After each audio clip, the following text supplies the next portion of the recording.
I feel we're in a very special period in history, and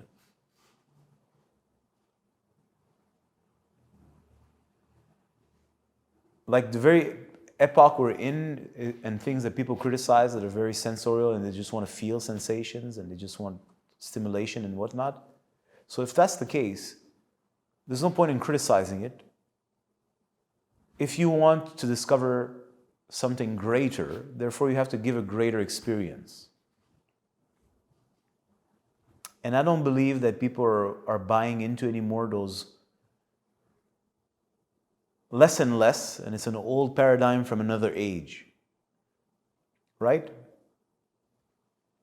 The Pisces age, where it's very mental, very idealistic, and there's these models constructed of reality and how they are and what you should do and what you shouldn't do and how you should behave and not behave, and this is how it should be and this is how it should not be, and this is good and this is bad and this is what you should aspire to, and if you don't do this you'll be punished and whatnot.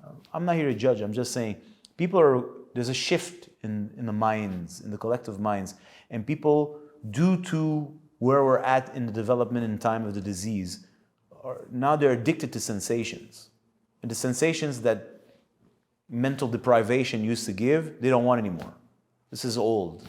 Now they want things that are directly more sensorial, which I think also represents the obsession with sex. Now, sex is at the foundation of everything, but the obsession is very particular today.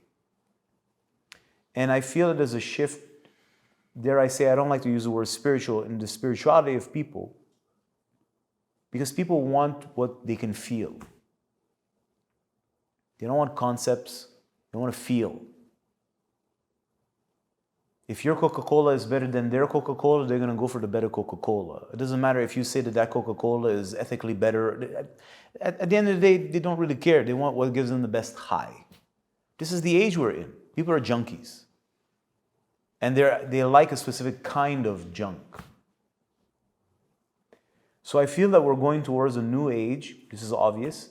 And that by its very nature, the transition means people are going to seek a new form of spirituality. And what else than sex? People are obsessed with sex. And it's by offering and by experiencing a deeper sexuality and understanding the principles by which you experience a deeper sexuality. Because look at how I shared with you. This is sex. I'm not even talking about sex. I'm talking about basic principles that are shared in all holy books, using sex as a fulcrum. Accepting man's obsession to want to be the man and prove to the woman that he's the greatest. I don't have a problem. I take disease what it is and we work from it. I generally have no problem with it. That's why I say I'm not criticizing. It's an observation and a diagnosis. So we start from there. So you want to be the man. Are you? You're not. Use your brain, use your common sense for a fraction of a second. It's not working. So now if you want to really be the man, how are you going to do that? So for those who understand this, they're going to go on a path with their ego is going to take them on the path, which is fine. Use it to discover how is it that I can be the Superman. And that process will take you on a journey that is going to slowly dissolve your false sense of self in order to satisfy the woman, in order to be the Superman.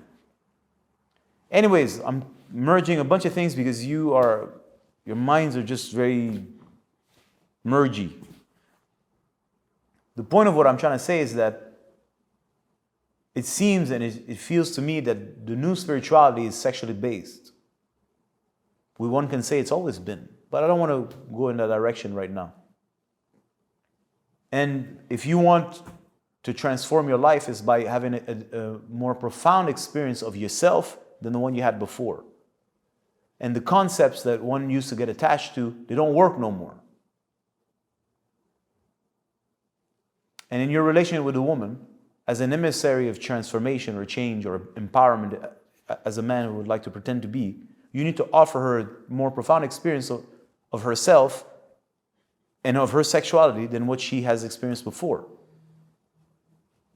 So instead of criticizing what's happening, why not use that and offer her something better?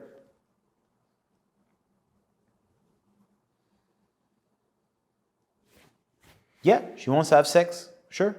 Yeah, she wants to have pleasure. Yeah, sure.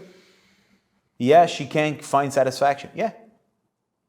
So break it down and understand what sexuality is, what kind of sexuality women and the modern humans are experiencing, why it can never lead to satisfaction, which is what I really do on my channel, if you understand what I'm saying. And then I'm bringing and highlighting, well, there must be something else. Obviously, there's something else. But then you should, or want to dedicate yourself to it. And in that way, the experience that you're going to provide to her, it's initiatic. After she's had a taste of herself at that level, even if she continues on the bad path, she's always remembering that experience of herself. And slowly, slowly, the junk food starts to lose its appeal, and she doesn't want it anymore, and she wants to go towards what's real. We don't have to use even these words. This very masculine word, real, false. No, she was going to want to go towards what's the better drug. Well, ain't no better drug than reality, my friends. Ain't no better drug than truth. Ain't no greater pleasure than reality and truth and the flow and dharma. So if as a man you can be a facilitator to reality, then now you start to become powerful. And you start to provide something for her that the system can't provide, and that your average fellow, no matter how big his muscle and no matter how long his cock and no matter how much money he has, cannot provide. Because these things can't give you an experience of the real. Now, the real can be dressed in riches. I have no problem against that. Couldn't care less. But the other way doesn't go. Well, why not? This is obviously where things are heading.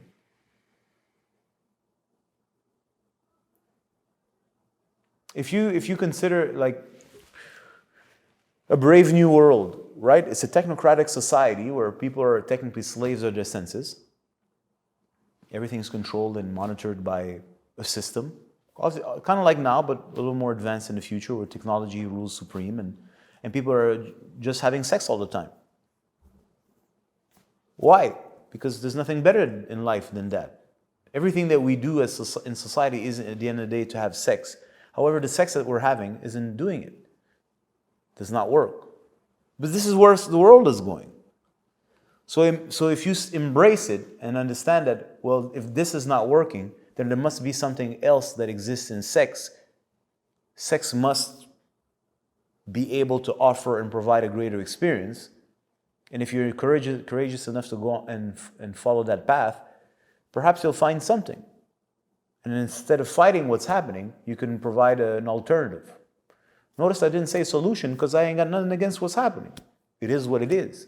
However, there is also an alternative, and at some point it will be the alternative's time to be at the top. It is certainly not. It's Kali Yuga right now. It's irrelevant. But an alternative does exist, and the alternative has to take the form of the current times.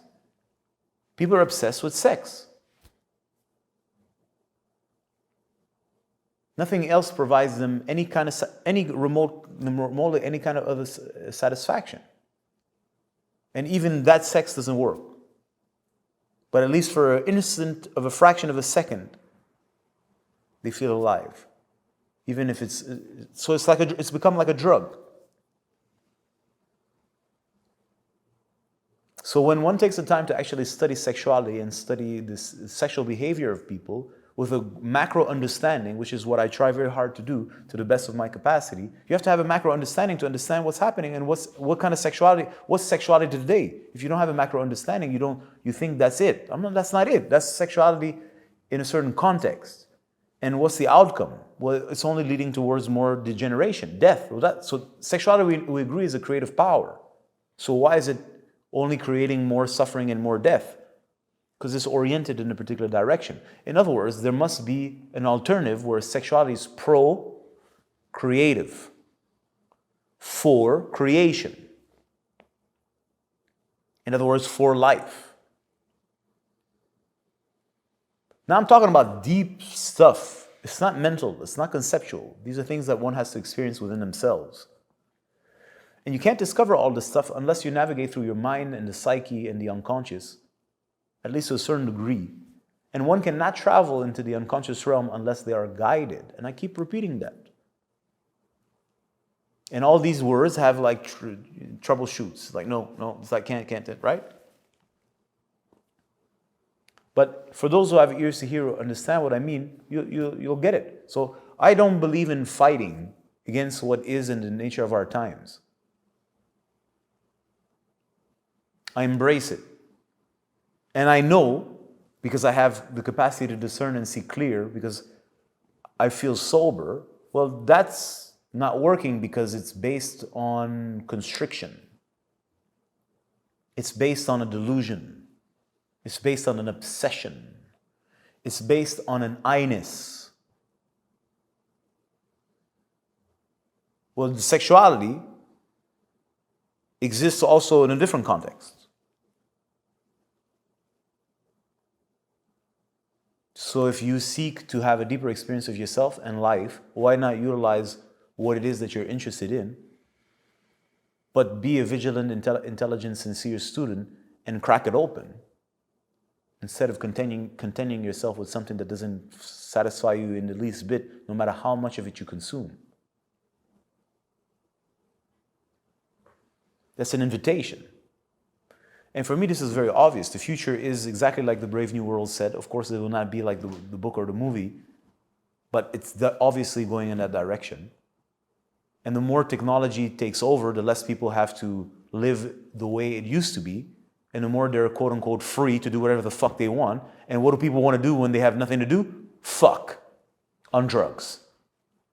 Because without the drugs, they don't have the feeling of connection. And without the drugs, they don't have the capacity to let go. Without the drugs, they don't have the capacity to flow or feel the fluidity. So the drugs and sex nowadays are interconnected. But in other words, when you don't have any concern, what does a human being want to do? Enjoy. Well, what else is there to enjoy, or what's the highest enjoyment as far as we understand today? Not what you ideally believe, because you should want to enjoy God. You fuck your concepts from the Piscean age. No. I'm talking about what really today. It's not food, it's fucking, it's sex. Wonderful. So let's not fight where things are going. Let's say, how do I now actually have an experience of sexuality that's truly satisfactory or profound?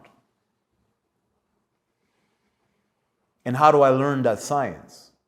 And what are the principles of that science? Which is what I'm trying to casually share with you. It's very casual, isn't it? Casually share with you. And that, where is it pointing? Well, the very same teachings you'll find in the Holy Scriptures, they're embedded in what I'm sharing to you. Sex is a detail. But it's the most important detail for us, so much so that we're obsessed with it. Fine. But how do I experience the greatest pleasure possible? Well, that I'm a conduit for life itself.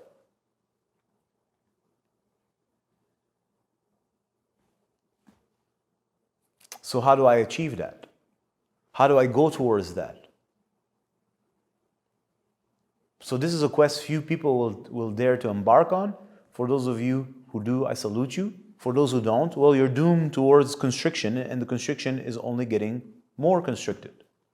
That means the dissatisfaction is growing, and the separation between a man and woman is only growing. The frustration is only growing to the point where we don't even want to hang out with each other because it awakens too much frustration.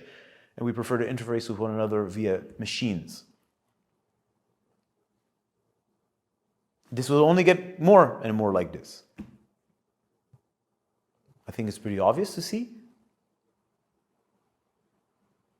And you as a man who has a great, caring, sensitive heart and a particular, I don't want to say a weak spot, but a particular sensitive spot for the woman, you see her. You see she's in pain. You see she's in anguish. You can't help yourself because you're designed to feel her.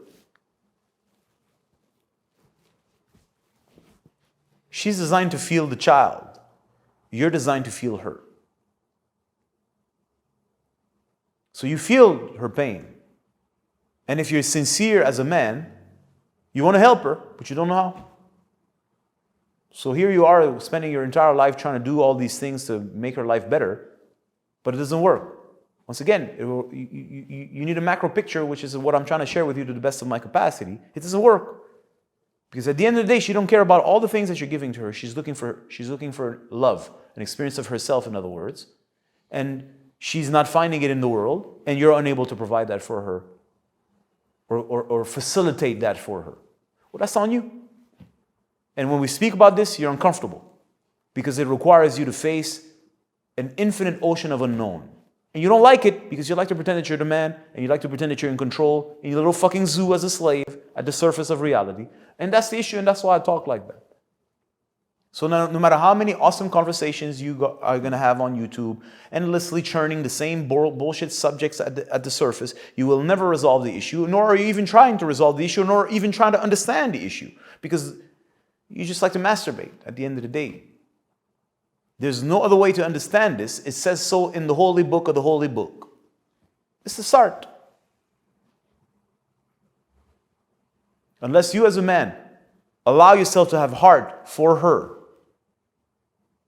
and understand that it's your divine duty to take care of her, and that you understand how you're supposed to take care of her, which I didn't say is not to offer shelter and provide protection and all of that. Yeah, but I said, why do I shelter her? Why do I protect her? Why do I guide her? Because I love. All these actions that are masculine actions, these are actions. They're not being. It's not what you are, it's what you do. There's a difference between what you are and what you do. So why do I protect her? Because I love her. Why do I guide her? Because I love her. Why do I build these things? Because I love her. So the very essence of the man's relationship with the woman before he commits an action, before he starts action, is love. So it's your love that has to grow so that you can provide and do what's necessary to help her in her current situation. It's not complaining. It's not your endless goddamn fucking videos. It's not your endless criticizing of all these structures that you've created. You're the man. The man has invented feminism. It's not a woman who's invented feminism. Woman doesn't invent feminism. Woman enjoys what men does. So you create a car, she enjoys the car. Man creates a building, she enjoys the building. Man creates a toaster, she uses the toaster and talks endlessly about the goddamn toaster. That's how it goes. So you invented feminism, like you've invented all these things that you provide to her, and she then uses them and enjoys them, and then eventually, because she feels like it, she says, me too, I want to create a car, just for 5 minutes. And then she gets bored and jumps on to the next thing. So it's your love for her that creates all these things. But no matter what you've created, somehow your love is corrupt. Corrupt, maybe not the right word. It's disaligned. I don't have the right word. Corrupt would be the best word. It's not right. It's not real love. And that's why you're not satisfying her, which brings us back to the original thread of this flow, which was the fresh and fit conversation, where we were saying that the woman prefers Instagram than her love. And I was saying it's because the love that a man is providing in that relationship ain't fucking love. It ain't touching her. If it was touching her, she'd throw it all away. If you knew anything about women, you'd know that. If you love a woman, she leaves everything behind to go for that, which is the thing you criticize. If you give her an experience and you give her love, she becomes totally infatuated with it. The thing, men are supposed to be polygamous and women are supposed to be monogamous because the woman's nature is to be monogamous. Yeah, but here she is, and she needs 15 versions of you to barely scratch the surface. What does that mean? You're not awakening the womanness in her that will make her drop anything and everything for that love, which is herself, that you're able to catalyze inside of her. Well, that's what I'm trying to say. You're not considering the situation properly because you're a psychophobe. You don't want to look deep under the hood. And that's why I'm annoyed at you, and that's why I'm here to tell you, go fuck yourself.